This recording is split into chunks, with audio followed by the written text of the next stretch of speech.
encyclopedia brainwashia, in conjunction with certain partners who shall not be named, urge YouTube viewers to not watch the following program, as we have already told you what you're allowed to know about September 11th, 2001 in the write-up that we inserted below the video.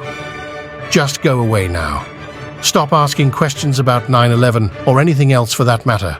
Your insolence will not be tolerated.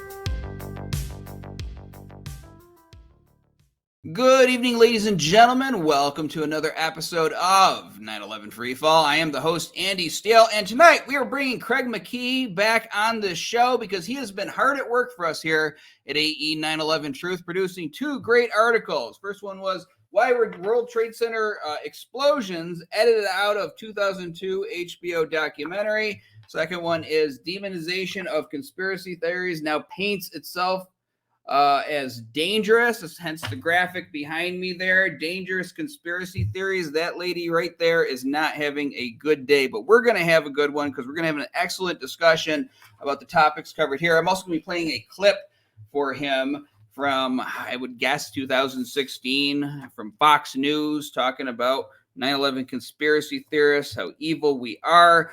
But let's go ahead and introduce Craig formally. Craig McKee has been a journalist in Montreal for more than 30 years, covering news and entertainment, having won 8 provincial and national newspaper awards, weekly newspaper awards. He is a writer for AE911Truth, as well as the sites Truth and Shadows and Thought Crimes and Misdemeanors. He's also a podcast host. His podcast is called Truth and Shadows, which you can watch on YouTube, Rumble, and of course on his site, which is Thought Crimes and Misdemeanors.substack.com. Just spell it right out there in the address bar, or you can go to 911freefall.com and use that as a sort of a portal to get over there on the left-hand side. Craig, welcome back to Freefall. Thanks very much, Andy. Glad to be back with you. All right, so where's the article? Right here. I print them out. I don't really have, well, I got some color going on there. I don't know. It doesn't come out perfect, but why were World Trade Center explosions edited out of the 2002 documentary? You know, I have wondered that for years, and we did not discover this here. We weren't the originators of this revelation. However, it's something that has been noticed for a very long time, and we decided to do a little bit of legwork, trying to get some answers from people there. Set it up more than I am right now. What is this article about? Well, in terms of the legwork, I think I have to give credit to you for that, because I think the key quote that we deal with in the article is something that you were able to dig up. But essentially, it's a documentary from 2002 that HBO did about 9/11 and the towers and that whole thing. And in the documentary, there are some scenes that show firefighters in the aftermath of in the midst of the event, I guess, where you've got clouds of dust or pulverized concrete all in the air, and they're at a phone booth. Well, it's not a booth, but a public phone, and I guess they're calling family members, whatever, just to let them know that they're okay. And it cuts from one of the firefighters being on the phone to a scene of people running down the street in all the confusion and everything. And what the thing is that the original footage actually shows a massive explosion taking place. And when you watch the footage, and it's included in the article, there's a link to that. you can see with the firefighter that's on the phone just whipping his head around in shock, and it's very loud. And we certainly have, that's not a surprise to any of us in the 9/11 Truth movement, that's for sure. And certainly, we have research that was done, well, first by David Ray Griffin. He was the one that first wrote about some of the oral histories of firefighters, and then Graham McQueen picked that up and looked into it further, and he was able to identify something like 118 firefighters who described explosions in their histories, and then he actually adds a whole number of other people, other types of first responders, journalists, and other people. And I think the figure that I remember, because I interviewed McQueen about this years ago, but I believe the total was like 156 accounts from different people, most of them firefighters and first responders, about explosions that were heard in the towers. So, we have loads of evidence that this took place, obviously, both in terms of accounts, but also we have footage. And this is one of those times.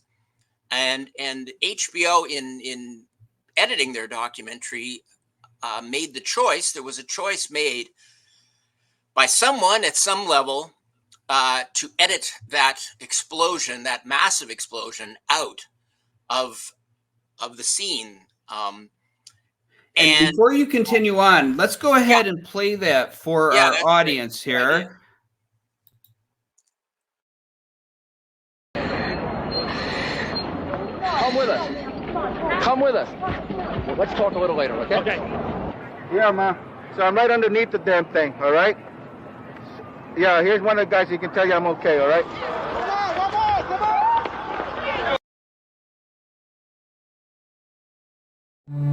Yeah, here's one of the guys who can tell you I'm okay, all right? Here, hold on. You want to call your mother or something? You gotta get back. You know that. You gotta get back. All right? Don't worry about me. You need to make calls right now. All right. All right, so just to set the year, folks, the year was 2002. Andy Steele was still working at the bowling pin factory, blissfully unaware of any problems with the 9/11 official story. Craig McKee was doing whatever he was doing in 2002.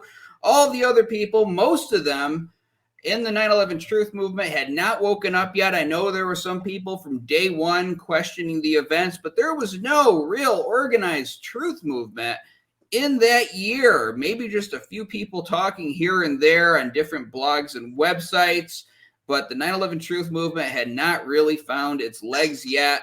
And for whatever reason, and you see in the pre-edit and post-edit, maybe I should have done a better job of labeling it there, but from the film In Memoriam, HBO, 2002, they made a decision to cut those explosions out of that scene. Now, just putting yourself in the shoes of somebody making this film.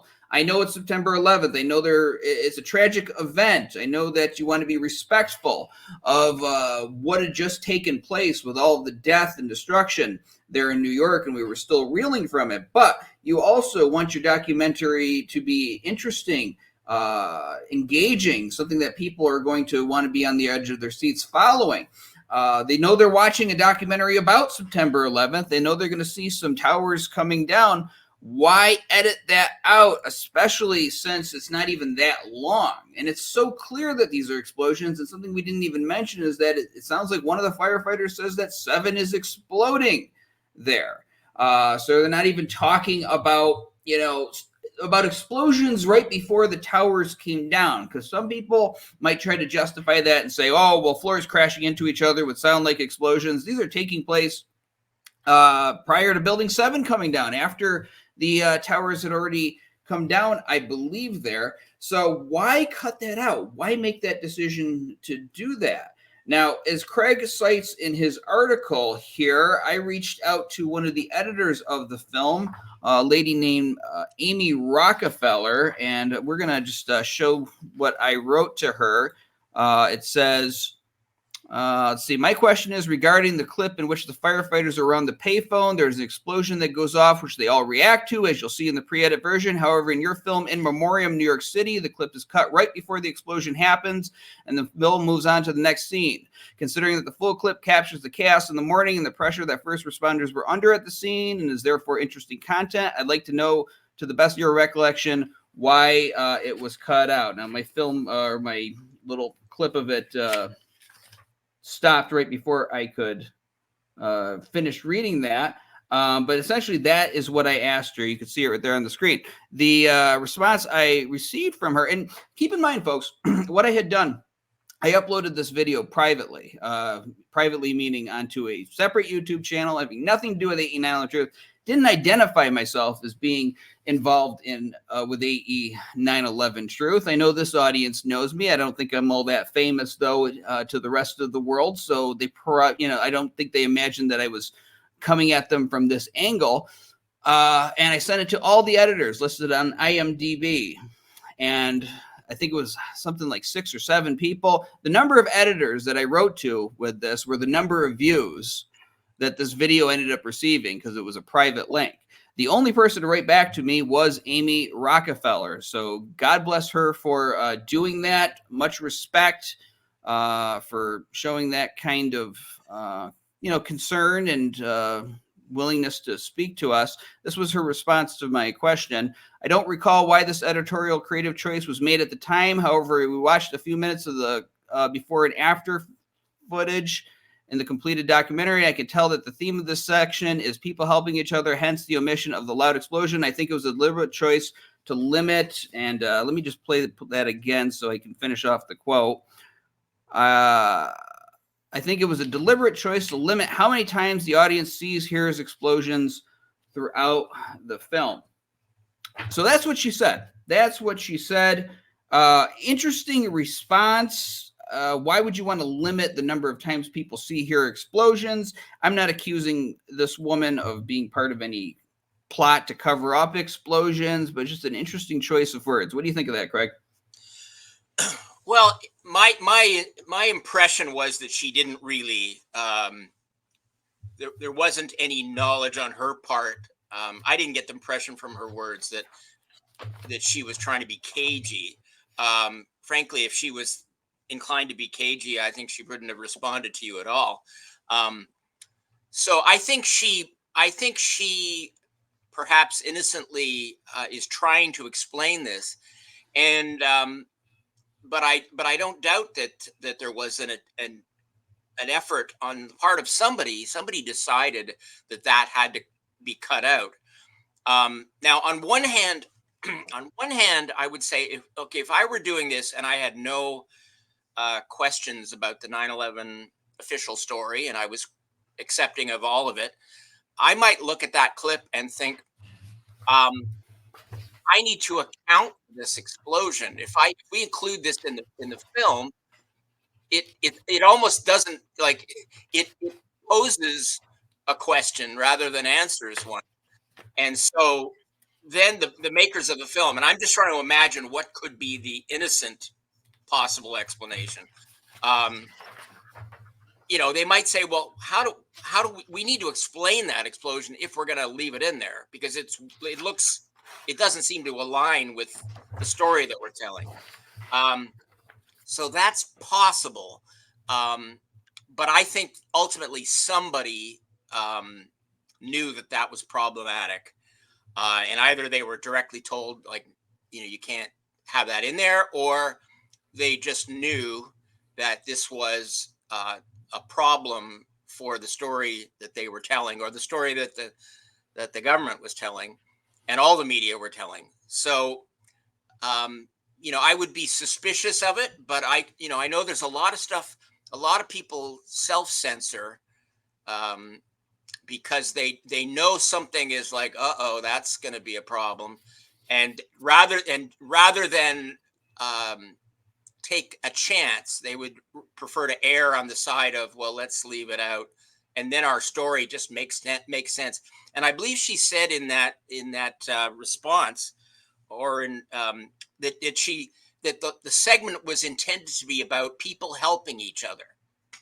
which I got a kick out of that, because I thought that's exactly the way the mainstream media loves to approach things like this. They love to kind of put aside any questions of evidence and facts and any kind of examination of the facts, and they want to stick with emotion, right? They want to stick with the human struggle and the overcoming adversity and all the terrible, the experiences that people had that day, and that's totally legit to examine that.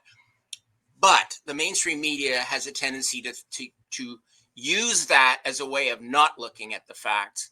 And so this idea, and she may well have been innocently just communicating that this was the idea, but the idea of people helping each other, I mean, I'm not sure what helping was going on other than the one guy handed the phone to the other guy. I mean, it seems to me, so I guess that's what I would say. It's unclear who would have made that decision. But certainly if you leave an explosion like that in that film, you need to account for it somehow. And they just didn't want to do that. I'm sure it was confusing for a lot of people back in 2002 to have some weird anomaly like that happen that doesn't fit into the narrative that we were told. And I don't think most people had any general idea of why the towers came down. They just assumed it had something to do with the airplane impacts at that point, and we were being so barraged with all the war propaganda. We got to go out and get Al-Qaeda type of stuff, that people just sort of went in lockstep with each other. And I mean, even I, the day after September 11th, I had a person forward me an email questioning why the towers came down. And my only thought was, oh, this stuff's starting quick. The questioning, the mocking of the conspiracy theories and such. Now look at me. But, at that time, that was generally how people thought. And I can't expect this woman to account for something that she did 22 years ago, a project that she worked on. I think she did pretty good for explaining that. But no, there's not much helping going on in that scene. Actually, most of the helping happens in the stuff that they cut from it, because one guy starts to freak out over the explosions, and the other guy tries to keep them calm. So that's a form of helping each other. But it definitely opens up a whole big can of worms for the official story so early after it took place, which would have been a great time for there to be a movement even stronger surrounding this issue. And certainly there may be people that don't want to have it come out. And the thing is, too, people on the outside, people who aren't part of this typical audience, maybe watching this as a lark because one of their friends told them to check it out, will say, oh, is everybody involved? Is the HBO involved in the plot of 9/11? All those staff members. It doesn't take that. Craig just talked about how people generally just want to go along. They don't want to rock the boat. All you need is one strong man in a group to be able to manipulate the other ones. And most people, if they're among their peers, just want to go along to get along. It doesn't matter what kind of group you are in, whether you're at HBO, whether you're in a quilting club, whether you're in a 9/11 Truth group too. All you need is one kind of aggressive person to sort of pose their will. Some people are just naturally prefer to be followers, and I think in some ways, people are grateful when somebody takes the reins of a situation, because then they don't have to do it. So there's a lot of willingness to follow, a strong personality. So that, I think that happens a lot, and it made me think too, what you were saying made me think of a friend that I used to have, who passed away, but he was like super skeptic, like to the extreme, in my opinion, the ridiculous extreme, skeptic about everything I was saying. But one of his lines was like, are you telling me that every single journalist in North America was like in on this? Because, he couldn't sort of see any gray between everybody was in on it and nobody knew anything. And it really doesn't take, not everybody has to be in on it. I can tell you about another journalist who's now retired, but worked for the Montreal Gazette, which I which was a paper that I did a little bit of freelancing for at one point. And he worked there as a staffer for many years, a beat reporter, very good reporter. But he was kind of known internally as the conspiracy theorist type on staff. But he had to tiptoe around because, there was very little of that he was able to get into the paper. So, it doesn't, just because, a newspaper doesn't expose something doesn't mean every single person on staff is on board with that. But people know that if they want to keep their job and if they want to work their way up the ladder, they have to make compromises. And that, I think, what happens in a lot of newsrooms. Right. There was people talking about why didn't the insurance companies stand up and speak out and question why these towers came down, because they had to pay out all of this money. Now, I worked for a dental insurance company, and one of the first things they tell you on the first day of training is how proud they are because, they had other kinds of policies too, not just dental insurance. That was just my specialty. I learned a lot about teeth. But they were so proud that on September 11th, the people that died in the towers, those who had the policies with this company, even though those life insurance policies didn't cover acts of terrorism, they paid it anyway because it was the right thing to do. And I know that they paid it out anyway because if they questioned anything about the fall of these towers, or if they just didn't pay it out to the victims of 9/11, they would have been skewered, particularly the CEO. And in any big company, there are always somebody that wants to take that CEO's job, and they're going to look out for themselves. So of course they paid it because nobody was questioning anything after all of the horror that they watched. So there's a lot of deep psychology that goes into cover-ups, not just on 9/11, but other things that have been acknowledged, which we'll get into maybe at some other point. So you don't need to have everyone involved, just going along. It would be interesting to have been a fly on the wall in some of those insurance companies, just to see, who was saying what. Was there some guy in the room that said, actually, I'm not so sure we should be so quick to pay this out, and everybody else kind of told him, like, shut up. I can't help but be curious about that. Well, there's always that guy, but sometimes you need to listen to that guy. Well, that's right. It probably would have been good for business, though, which is going to be their bottom line. Leave the questioning to people like AE911Truth would probably have been their attitude. Now, why cut out explosions from the HBO documentary? Shifting back onto that, because of the things that Craig just mentioned, we've got reports of explosions going off at the site, documented in the oral histories, captured by Graham McQueen. Just going to give some examples here. We got Craig Carlson in the South Tower. He says, I guess about 3 minutes later, you just heard explosions coming from Building 2, the South Tower. It seemed like it took forever, but there were about 10 explosions. And then we've got here Kevin Darnowski. At that time, I started walking back up towards Vesey Street. I heard 3 explosions, and then we heard like groaning and grinding, and Tower 2 started to come down. And finally, I've got one here from Greg Brady, North Tower.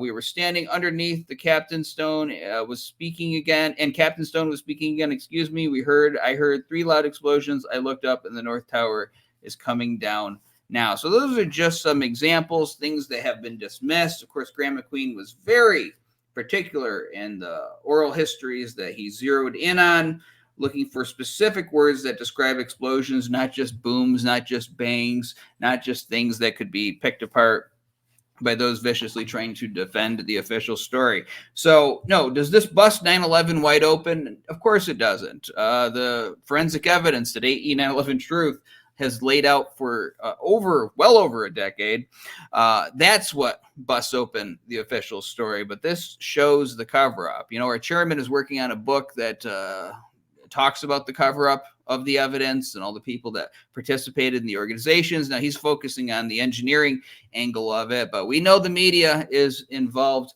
as well and has been actively trying to stifle people like the people at AE911Truth and others in the 9/11Truth movement for years. That is a perfect segue. I felt that was a segue, yes.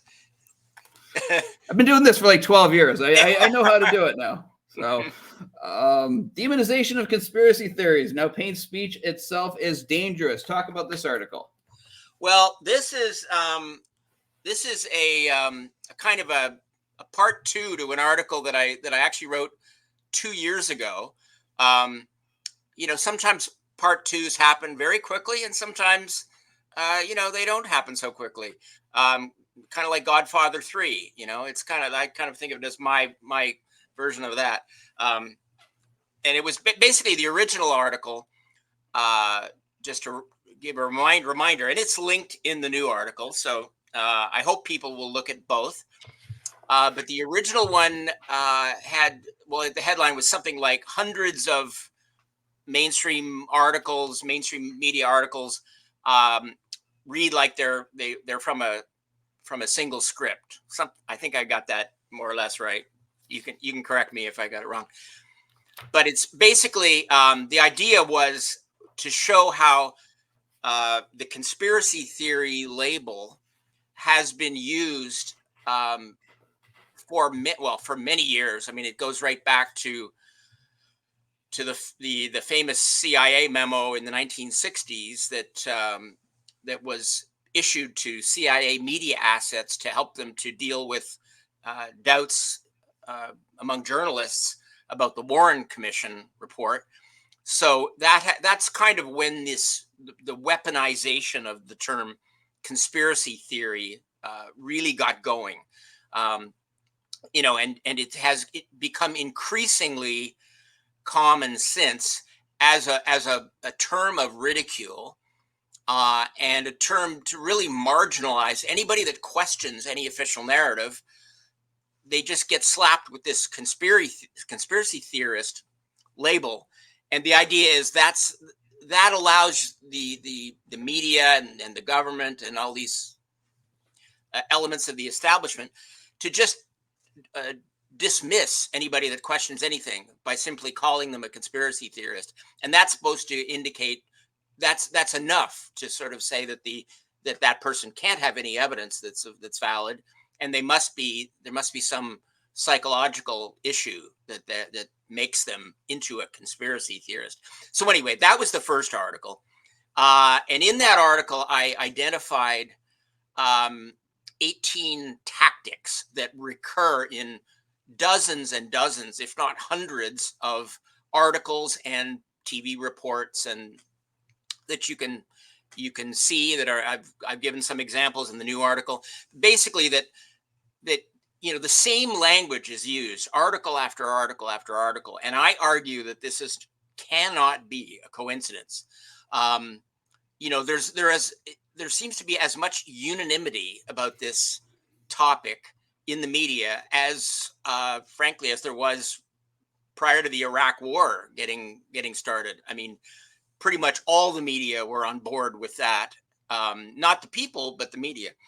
So in this follow-up article, because the original article I had wanted to follow it up at some point and get into more examples, which I do in this new article. But also what I've noticed in recent years, because I give examples going back to like the mid 2000s, and then some in the early 2010s. But I've noticed that as censorship has gotten more extreme and control of speech has gotten more extreme in recent years, that this conspiracy theory label is now being used to tell people that conspiracy theories aren't just kooky and causing people to be misled, but they're actually dangerous. And I think this is I really think this is a complete psyop, that it's not just 9/11 where we see this.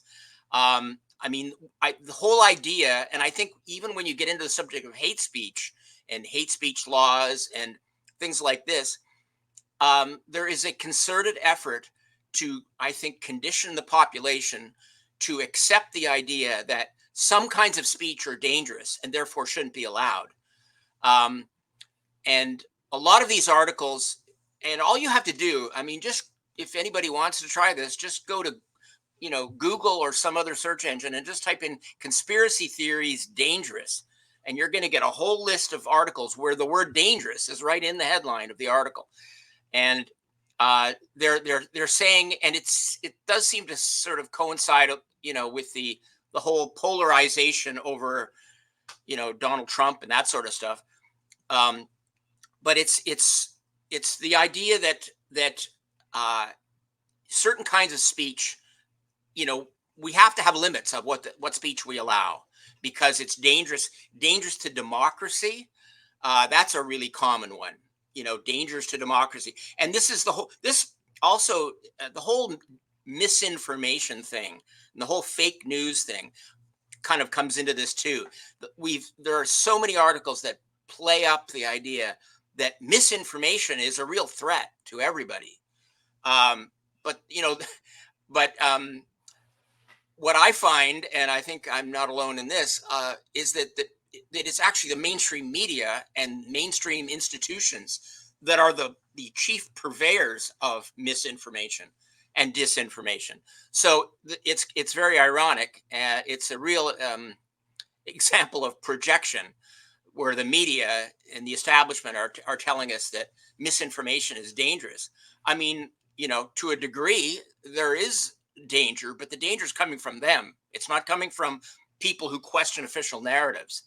And frankly, the people in the media, if those who are genuine, I think should be embarrassed at what they're part of, because they're participating, whether they mean to or not, in really an enormous propaganda effort that is just really aimed at suppressing dissent.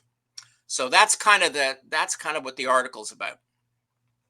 Well, I've never heard an apology to those Palestinians on September 11th when they played the video of the Palestinians celebrating, and it turned out it was either, I forgot, it was a soccer match or a wedding or something from several months prior, but they put it on television telling everybody, oh, look at these Palestinians that are celebrating what has happened to us today, trying to whip everybody up into anti-Muslim hatred. Well, it's on topic because it just shows how misinformation, disinformation works. This was many years ago. I was still living in New York, but this was when the proxy war was going on in Syria and Libya, and ISIS was the big boogeyman. There was some Muslim guy, I want to say it's in Oklahoma, had a mental breakdown of some kind, went to his office, killed some people there. Very brutal stuff that happened. I'm not going to get into descriptive words here of what exactly he did, but it was very bad. So I was driving. I had talk radio on. Sean Hannity, our best friend here in the 9/11 Truth movement, I say facetiously, is interviewing two local journalists from the city where this happened. And they're giving all the blow-by-blow of what took place. Obviously, these local journalists are happy to be here in the big time, being interviewed by the big Sean Hannity figure on Fox News on his radio show. And he's trying to push the angle that this guy was inspired by ISIS. Now, it just happened that this guy was Muslim, right? But you could tell that these journalists saw no evidence of that he was not radicalized by ISIS over the internet. But this is what he wanted to put out there, because this was a horrible, brutal thing that happened in an American office, and it just happened to be a Muslim guy that did it. And God, wouldn't that be great propaganda for the war effort if we could say that ISIS somehow inspired him to do this? And you can see these journalists are put on the spot. They're not going to come out and directly say, well, no, Sean, there's no truth to that whatsoever. They're trying to dance around. Well, maybe, I don't know. I mean, we haven't found any evidence of that, but we could keep digging and whatnot. And this is, you can see exactly what this guy is trying to do.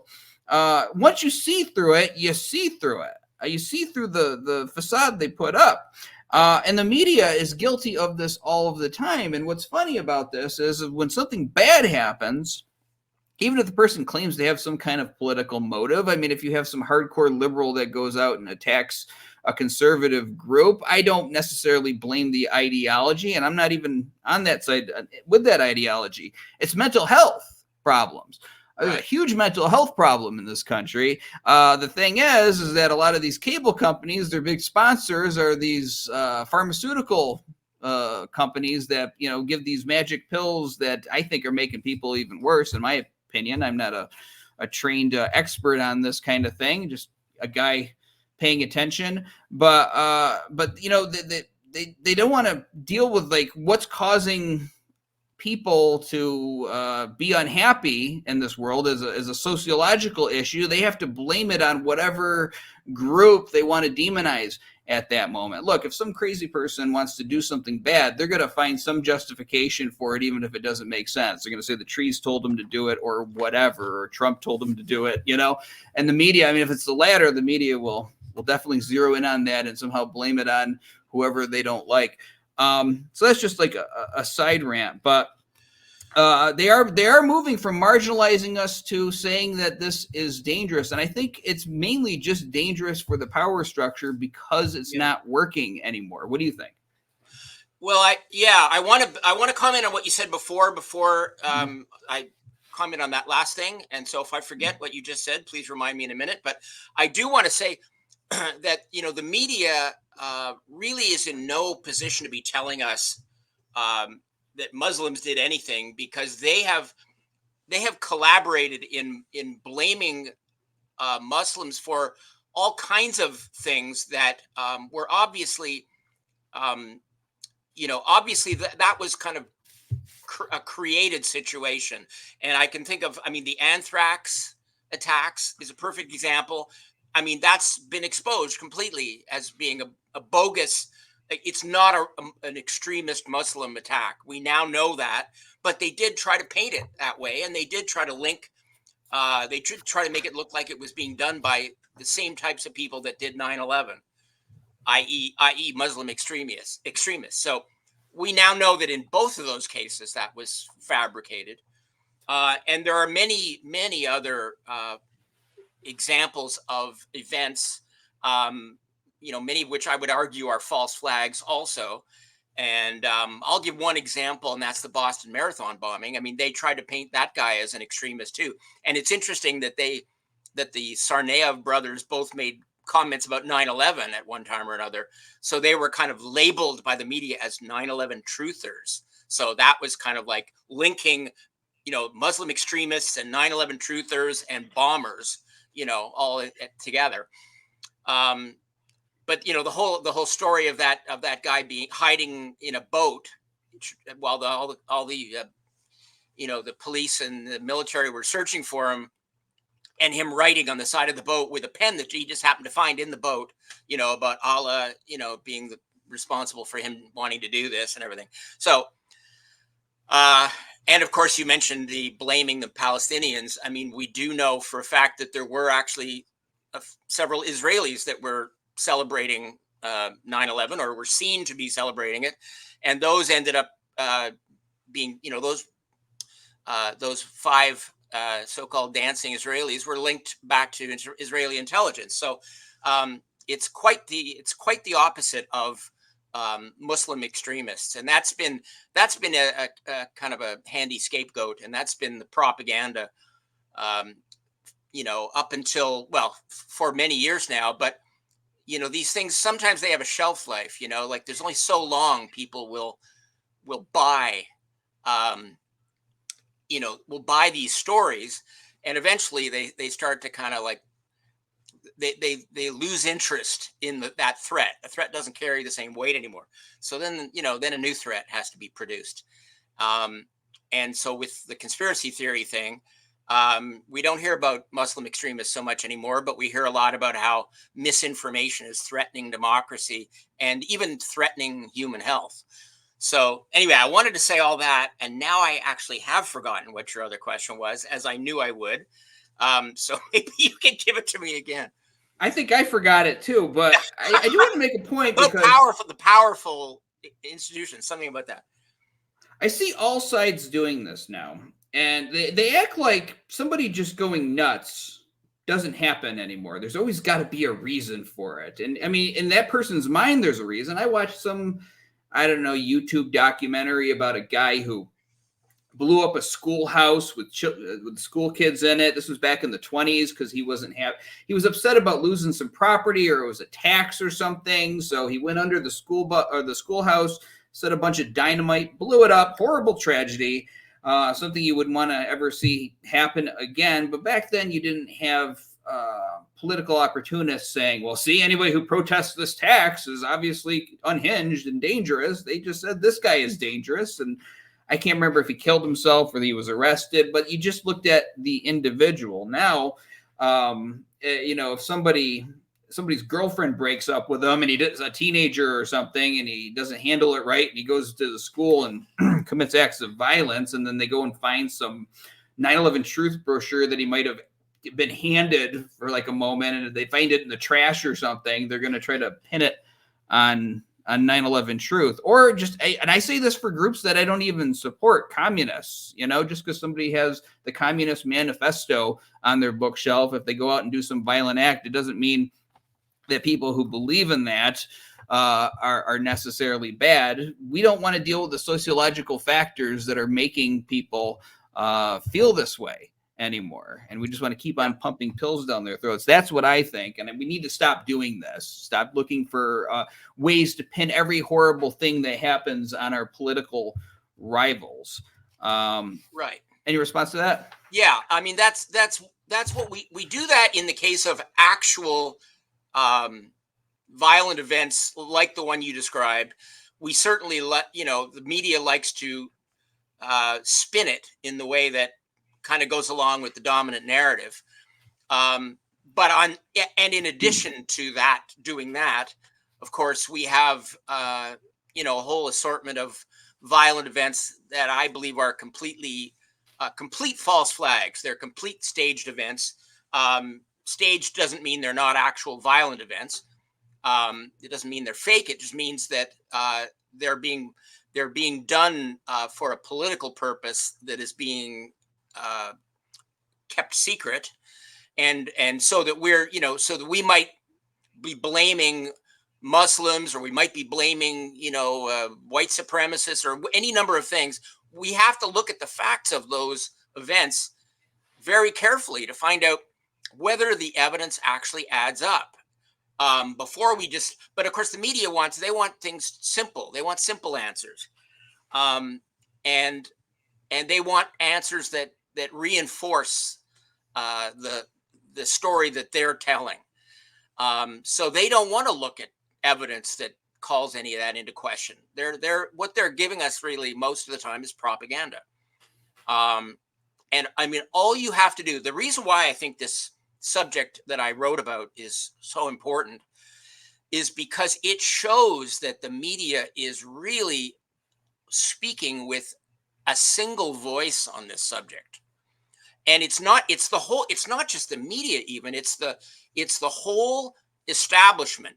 Like one thing that I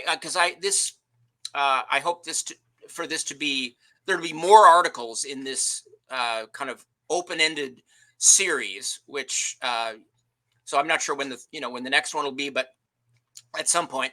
And I think what's interesting is it's not just newspapers or magazines or TV stations that are putting out this propaganda about conspiracy theories being dangerous, but it's some very powerful institutions also. And one of them, like the Council on Foreign Relations is one of them. And you read what they write about conspiracy theories and how they have to be fought. That's another thing that we see much more strongly stated now is conspiracy. It's not just that conspiracy theories need to be kind of, ignored, which they might have said at one point. Now they need to be fought. They need to be defeated.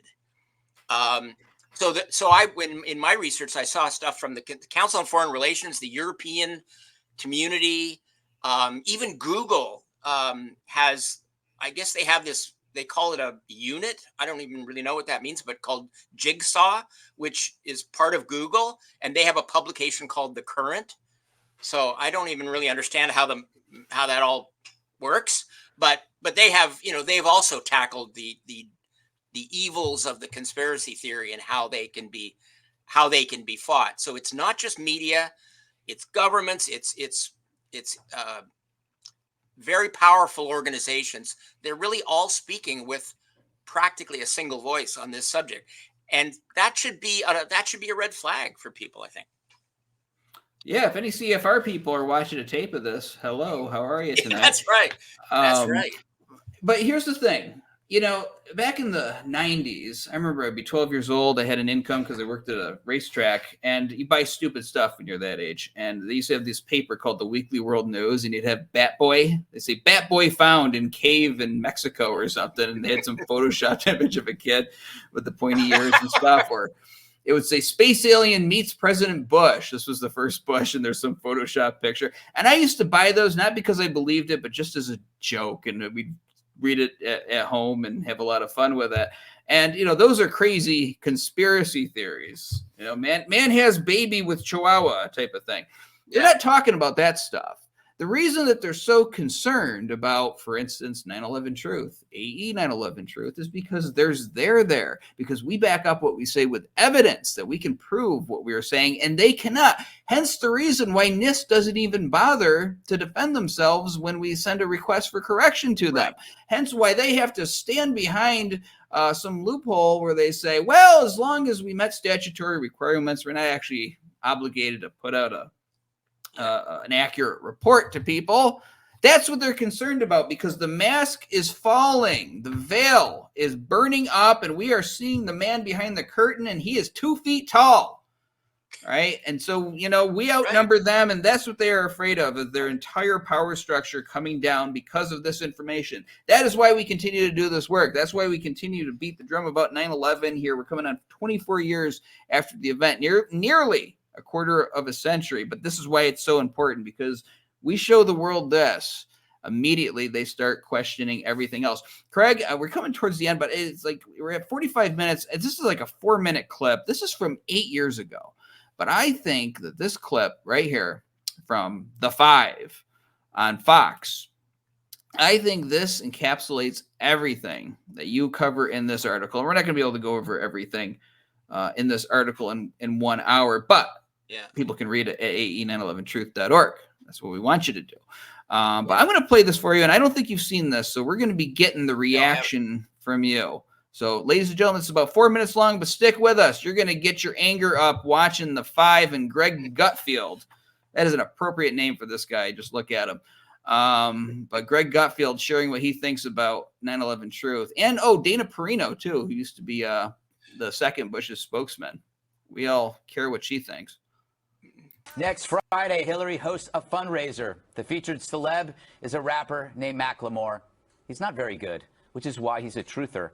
Tweeting 8 years after 9/11, 9/11, Bush knocked down the towers. So how brave, how thoughtful, and how easy it is to say such things years later, far from families of the victims or the thousands of scarred witnesses who saw the planes hit.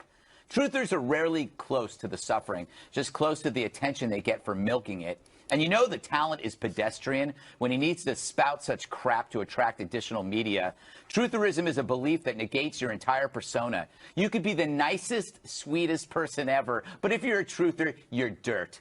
Of course, Hillary has no clue who this guy is or why she should avoid him. She probably thinks Macklemore is a hemorrhoid cream. Kind of is. Sadly, the conspiracy virus masquerading as thought infects the other side, too. Trump's mad theories include Ted Cruz's dad killing JFK, the CDC lying about Ebola, and vaccines causing autism. We can only hope he doesn't really believe the things that he tweets. But the problem with conspiracies, they attract everyone. It just feels good to think you know something others don't, when in fact conspiracies replace knowledge, making them a great way to lose 3 pounds, which happens to be the weight of your average brain. So, Eric, you were here 9/11. Could you sit in a room with a truther? No, I hate the fact he's wildly talented, though. I think he's fantastically talented. He ripped off his beats. Okay, but there's a lot of that going on. But I think he's fantastic, though. I think he's written some amazing music. But that bothers me. The truther part, it's bothered me since that day, you know, and people continue to claim that this was an inside job, or that 7 World Trade Center, there were explosives planted and that thing came down later. I watched planes fly into that building. There was no question that terrorists flew planes into the building, 3,000 people died. Hillary Clinton, I think she makes a big mistake because although he has a social agenda very similar to what she's speaking on the campaign trail, which is why she probably hired him, she should have investigated a little bit further his Twitter account and found out that the truther part of him will push people away. It doesn't matter to her, though, right? Because millennials, he's young. He's actually in his mid-30s. This is a very dangerous conspiracy theory. It's not just held by Macklemore. It's held by people who are actually wanting to be leaders of this country. And it is awful. Can you say who that is? Ignorant. And it is extremely dangerous. You know, in the Muslim world, there was a rumor going around that all the Jews didn't go to work that day because they had inside information, and that is not true. And you can only hope that people who suggest this never are in a position where they are actually the leader of the country and they get accused of being somebody who was complicit in the killing of 3,000 of your citizens. I feel pretty strongly about it. I know. Yeah, I think it's ill-advised. I don't know why she would make such a rookie mistake with something like this that's really going to do her no amount of any positive good. I mean, it's only going to upset people and anger people. And look, as you see right away, you know, the other side is going to use it against her. And it should be held against her because she shouldn't have somebody like that there. Not like, what, 30 days or 100 days out before a presidential election. Juan? You guys ever hear of Alex Jones? Yes. Unfortunately. And you know Trump and Alex Jones? I know. That's what I was talking about. Well, I'm just saying, you were trying, you know what the thing about you, you're polite, and you don't want to just be direct. Okay, but I'm just saying, let's be direct. I don't know how you guys are condemning Hillary Clinton. I condemn both. But I'm saying this guy is now speaking to a huge crisis in the country with opioid abuse, and he says that he had the addiction, and he can stand up and give personal testimony. But the business about 9/11 truther, those people are really disgusting to me. Yeah. All right. I think we agree on that. We look ahead to this. Really disgusting. I don't know. I think I clean up pretty well here when I'm doing the show. But hemorrhoid. You think hemorrhoid? There's a lot to unpack there. You think you think that's the reason she lost because of Macklemore and his 9/11 truth leanings? I don't even know who Macklemore is. I have a feeling the effect of the Macklemore effect was fairly minor. And I think Hillary, as it sounds like we're being affectionate when we use her first name, but I think Hillary offered a few other reasons why perhaps she didn't become the president. You know, perhaps being one of the more corrupt politicians in U.S. history, I think might be one of the other reasons. But that was disgusting. I mean, that was horrible to watch, but not surprising. And the thought occurred to me, a couple of thoughts. One was that I don't think it's necessary for some producer to say, okay, you guys have to think this and that's, other or else, although that may happen.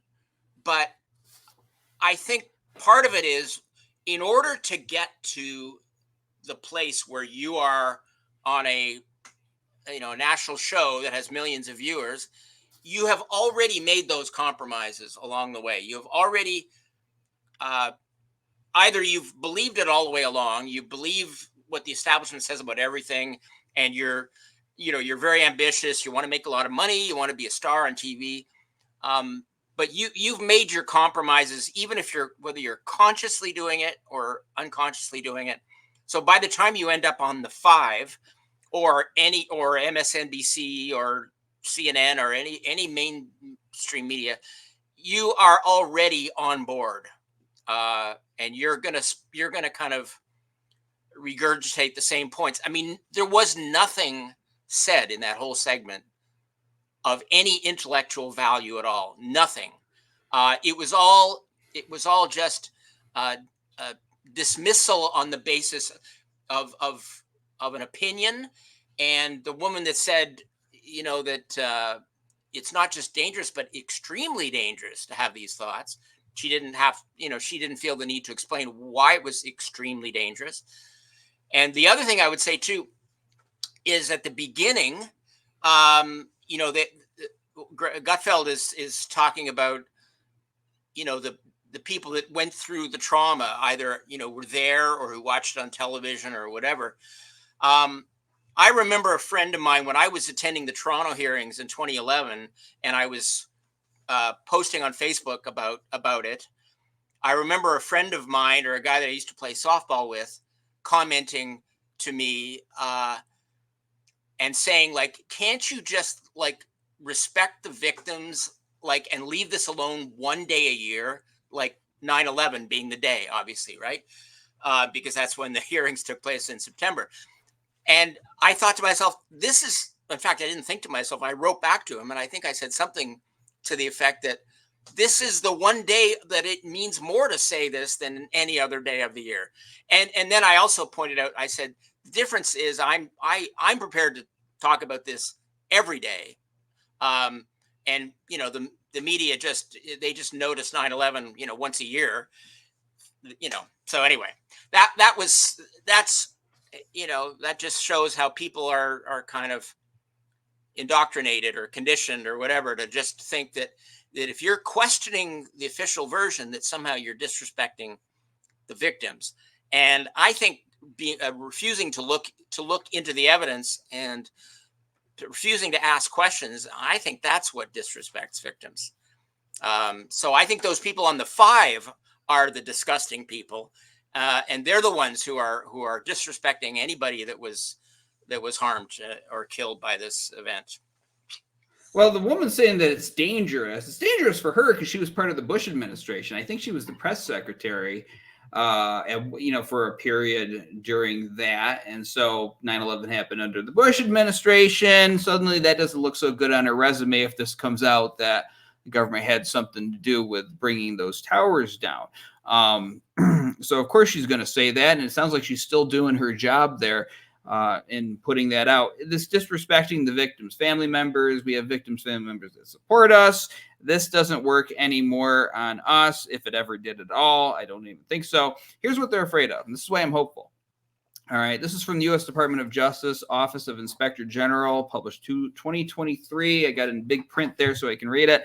Public trust in the federal government has approached near record lows. As of June 2023, fewer than 2 in 10 Americans say they trust the government in Washington to do what is right. Just about always, 1%, or most of the time, 15%.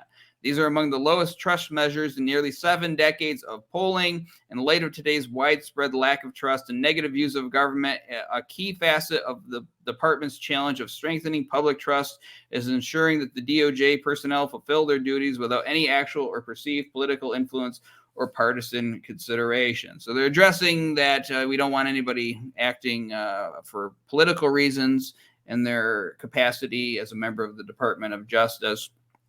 But that poll is it's hopeful to me, because that is why I keep on doing this, is that, you know, changes don't come fast, Craig. We know this. When you're changing the mind of 300 million or 330 million, whatever it's up to now, changing how they think, how they perceive things, don't come fast. And the mainstream media is not cooperating. YouTube doesn't cooperate as well. They let me exist, but we don't come up in the algorithms. But if we keep pushing, we can cause this trend to strengthen. And I think this is a hopeful thing. What do you think? I think it's hopeful. I try not to be like on the pessimistic side of things, and I do find it hopeful. I think that the thing is, we can't rest on any laurels, because the message keeps being tweaked all the time, right? So like, you know, with the whole idea that, you know, conspiracy theorists are kooks, they're crazy people, you know, that morphs into they're dangerous, they're a threat to our democracy. So like, our response has to kind of adapt to the changing propaganda, and we have to be able to answer the new message that they throw at us, which is just a kind of a varied version of the original one. So yes, I think it's very hopeful. I think a lot of things that have happened in the last few years have awakened a lot of people and made them. I mean, trust in the mainstream media has it ever been lower? I'm not sure that it has. I haven't seen any polls lately, but it seems to me that people don't trust it. But I think there's kind of a split in the population between people that maybe they just don't want to go there, because once you start questioning, then it's kind of almost puts a responsibility on you to keep going. Like, and a lot of people they will, stop before they ask those questions, because if you kind of keep things in doubt, then you can just, you don't have to change your life to start questioning things. And a lot of people they're afraid of opening that door, I think. So the challenge continues, but I do think it's hopeful that a lot of people are just, that the mainstream news media are not relied on like nearly as much as they used to be, and just a fraction of what they used to be. And it means that there's a lot of, there are many other ways to get information now online. People can make their own videos now, and it requires a little more work on the part of the viewer to kind of sift through things, and it means they have to look at some evidence themselves, which is a good thing. They just can't rely on the media to figure it out for them, and hopefully that's the thing that people learn the most, is that you can't just have the truth handed to you on a silver platter. You've got to go out there and get it. Right. And if you're interested in what's going on in the world, you should be interested beyond your television screen telling you what to think. You should be looking at things for yourselves, watching the squibs on the Twin Towers as the buildings come down, looking into World Trade Center 7.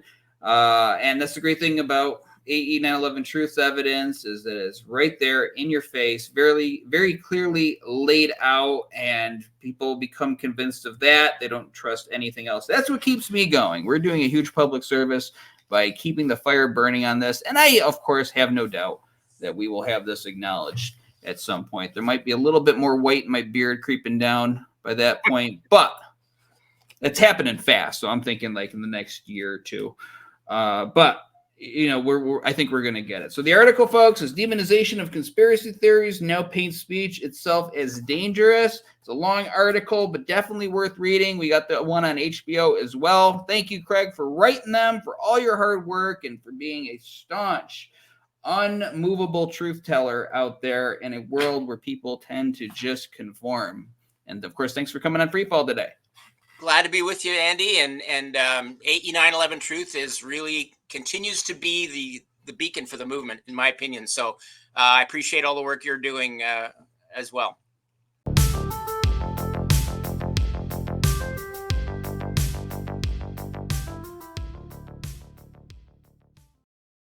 that notification bell and slam the like button and subscribe.